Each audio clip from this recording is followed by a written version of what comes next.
I am representing you here this morning. Thank you so much for coming out and being part of this really important process. I won't say too much about his background. This is there on your places. It gives a bio that is quite impressive, I think. And most of you probably received a letter from him that gives a lot of his thinking, which is really important. I would just like to just say we farm right now. We're in Nicollet County. He has a background in a number of different areas, but that's what we do. We have 10 children and we have 35 grandchildren. And somebody asked me last night, do you know anybody who has any more? And I said, I'm not competing. I don't know. I don't ask. I just think, every one of them is a precious gift from God, and from conception until natural death. And we cherish them. We have another one coming next week, and 3 others on the way. So we're going really strong. The reason that my husband is running for 6th District Congress, in a nutshell, is because our country, you know it, I know it, is going over a cliff. And he brings the leadership capacity to make a difference. That's the only reason. Otherwise, he'd be in his fishing boat. I mean, he loves to fish. And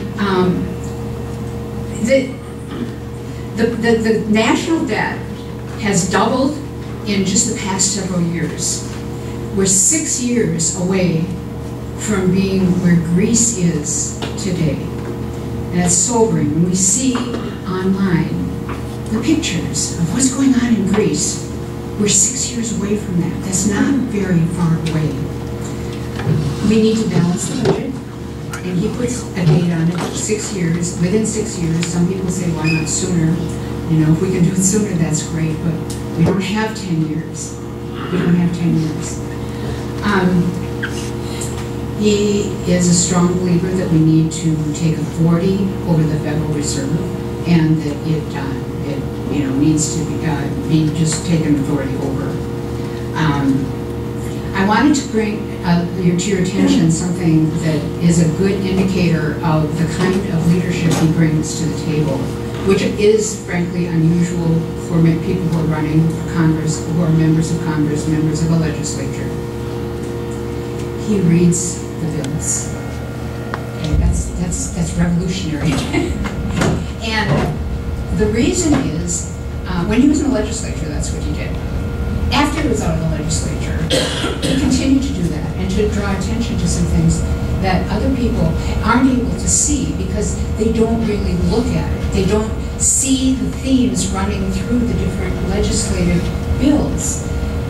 The Democrats split these things up. They have a whole agenda, and they split them up into different major bills. So there's a little bit here, a little bit there, and a little bit somewhere else. And if you're not looking for the theme, you miss it. Because individually, well, it just sounds a little innocuous. It's not that big a deal. But when you put it together with this and that, it's a big deal. It's a huge deal. One thing that he uncovered, he actually was the one who uncovered this, is the marriage tax on the middle class in Obamacare. And he uncovered that before they took the final vote 2 years ago.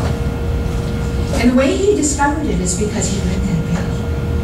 And the members in Congress, the legislative background, the people that do the legislative background, didn't see it. And he did, because he knows where to look, he knows how to see it. There is, let's see, a Heritage Foundation followed up on some of that work, and they put it in these terms. A couple that's making $60,000, a married couple that's making $60,000, will pay an extra $10,425 for their health insurance just because they are married. So if you had these same 2 people who together were making that much but were not married, they would make they would pay $10,425 less than the married couple. That is a tax on married people, on middle-class married people, because the way the federal government sets up this healthcare system is based on 4 times the poverty level. And the people who are making less than 4 times the poverty level will be subsidized. Those who make more will pay more. And they will pay more if they are married. This is something that is the kind of thing that he brings to the table to understand this. In the meantime, just this week, earlier this week, Minnesota Public Radio on Polygraph did a test of these figures. They heard him speak at the LeSueur County Convention last weekend. And they came back with a fact check. And they said what he said is 100% true. That was public radio. I mean, that's a compliment from the other side. Thank you so much. I really look forward to seeing all of you on the campaign trail. Thank you for hearing